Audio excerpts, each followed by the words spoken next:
Hi everyone, it's Mary Dee. I'm sorry this update is late. I meant to do it on Monday at my 5-week mark, but it's been a very busy and intense time in my world. So first I'll apologize and then I won't apologize. Anyway, just to give you the updates for where things are at. I've been going to physical therapy and that's been amazing. I've got some pretty juicy bruises from my last session, but she said, hey, this is, it'll help the muscles on the inside and we got to loosen some stuff up. So that's the upside to the bruising, but those are temporary and they'll go away and that's okay. The second thing is I am still on my vitamins and supplements and I've managed to stay off of any of the pain medications. I do have them with me. There's a couple times that I've wanted to use them, but that's actually mostly from outside stress, not from actual stress of trying to heal from my surgery. So, that goes either way. But of course, outside stress affects your ability to heal. So I'm really, really doing my best to rally my inner unicorn and just see the best through all of it and fill my mind with really positive and good things so that I can always stay encouraged and assist my body in this healing process. I did also see my reconstructive surgeon and she said the boobs are looking good, and I had a piece of the surgical tape that was around the incisions and she went ahead and took those off. Her nurse had told me, leave these on as long as you can. So I left them on. I wasn't picking at them and I was just trying to leave them alone. So she was like, yeah, it's time. So she did that and gave me a prescription for some scar cream, and I have been applying that a couple times a day. She also had me refer it out to get fitted for a real bra. So I'm out of compression bra jail and I am now in a regular ladies bra.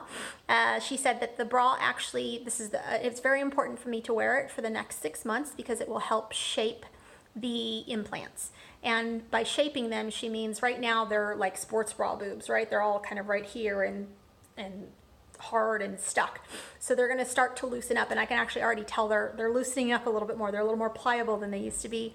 But the regular bra helps mold them and kind of push them out so that they will look a little more rounded this way versus wide, because they're kind of wide right now. So we're trying to push them out a bit. But I can already see the results in just a couple days of wearing my new bra. So I'm excited to see that they're making their own transformation. And then we also talked about nipple reconstruction and 3D tattooing of the areola, and that's something that we'll probably look at down the road, probably not for until about the six to 8 month mark. So I'm excited though to see the work she does there, because I've gotten to see it on one of the nurse navigators that was assigned to me during my surgery. I shared with you guys how important that was to be able to see someone that had the same surgeon that I did and see the beautiful work that she did. And it was really encouraging, and I'm excited about having that done in the future. So anyway, the other thing is I also on Monday saw my oncologist. So she was my last appointment of the day, and that was interesting. She checked my breast again, and she also got back the scores from my Onco test. So it's called like an Onco type score. So there's up to 50. It's on a scale of 1 to 50. So 1 through 11 would be like you're on the low end of a recurrence somewhere else in your body. And then you've got the middle, and then you've got kind of, looking at my sheet here that I'm going to show you, that's anywhere from 25 on up, that's in the high risk group. And so when they talk about recurrence, I told you guys last time that the concern was that there are strays that could have gotten into my bloodstream and that they're floating around in my body somewhere, trying to settle somewhere else and start to grow. And they call this not recurrence in the breast, because obviously I don't have any breast tissue for them to recur in. It's certainly possible that they could, I don't know, find something under my chest wall, to settle in. But what you don't want to happen is you don't want it to go somewhere crazy like the lungs, where there's not much they can do for it. So this is where she is actually suggesting about a 12-week course of chemotherapy. And as you guys know, the whole reason I did the double mastectomy was because I wanted to avoid chemotherapy. So I have a lot to think about, and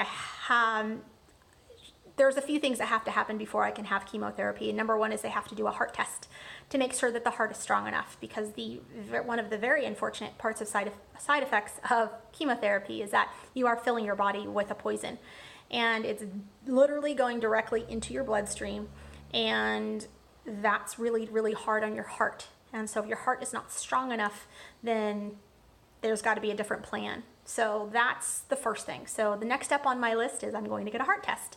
The other thing is that the study basically talks about people who took tamoxifen, which is the drug that blocks the hormones, because in my body, the hormones help feed.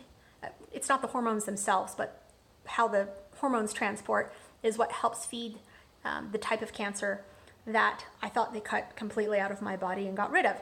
So that's the first thing. And the other is that's just the drug tamoxifen that helps, again, block those hormones. And then there's doing the chemotherapy and then following it up with tamoxifen. So there's kind of two trains of thoughts here on what you can do. And I asked her, I said, there's 12 million breast cancer survivors. So tell me that there's certainly some statistic somewhere that is going to give me, the information for people like me. And the best she could find was there is a study of 100 women in the UK who have a cancer tumor that was similar to mine and in the same,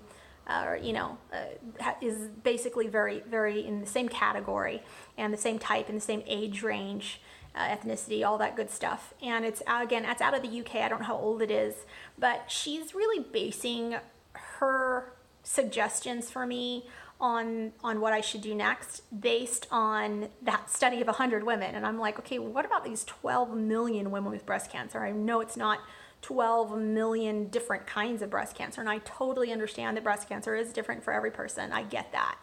But in general, there are particular markers, especially with the type of tumor that I had, that basically at least tells you what feeds cancer. And that's really important, because if you don't know what feeds it, then you're out trying to test everything.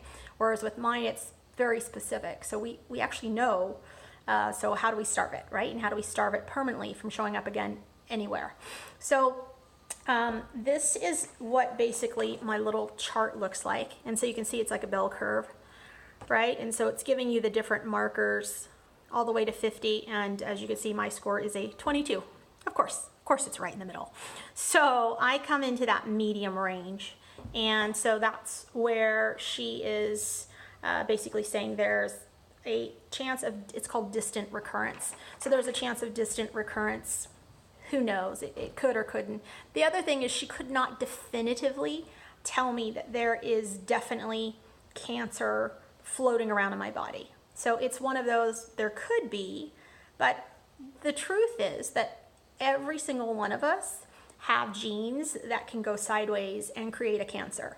So even if we go through 12 weeks of chemotherapy, and let's assume that there is some kind of cancer cell somewhere, then there's no guarantee that you still don't get cancer later on in life, right? And then the flip side is, what if they did get all of it and there aren't any strays? Now I'm taking a body that's recouping and getting to optimal health again, and making it really sick and injecting it with a lot of toxins in order to hope that if there are any strays right now that they are leaving. So I'm going to think and pray about what I'm going to do next. But what I will tell you is this, is I've always been a person who believes in quality over quantity. And that hasn't changed for me. So again, a lot to think about, because there are other people in my life who really love me and obviously want me around for the longest time possible. But what I will say to that also is that none of us are guaranteed tomorrow. And I know you guys have heard me say that. And so we have to do the very best with what we have today. And I'm going to stick with that and live by it and be encouraged by the fact that we have every chance to live it to the fullest with each moment that we take a breath. And we've got to do our best in the time that we have, because really we don't know what could happen tomorrow. And obviously there's other factors in life, a meteor could come out of the sky and, or what do they have in Florida? They have those sinkholes. Yeah. So a sinkhole could swallow this house. knock on wood, I'd rather not that happen. But there's tons of scenarios about, you know, accidents that happen and things that happen in life. And so this is just one more little hurdle to jump. I'm trying to make sure my faith is bigger than a mustard seed so that we can move some mountains and see some miracles.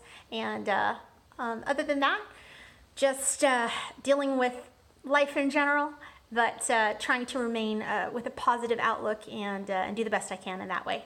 So anyway, thank you guys for your encouragement and your prayers. Today is March 1st and it is my birthday, so thank you for your birthday wishes.